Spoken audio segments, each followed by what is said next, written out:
So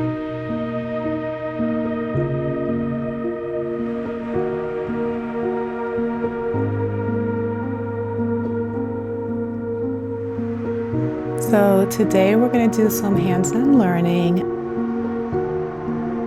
During our facial massage, our students are using cold globes in order to cool down the skin after extractions, and she's doing it in a motion that's very soothing and massaging for the client to calm down any inflammations, and also it helps with lymphatic drainage and for our clients to feel better after their facials and their extractions.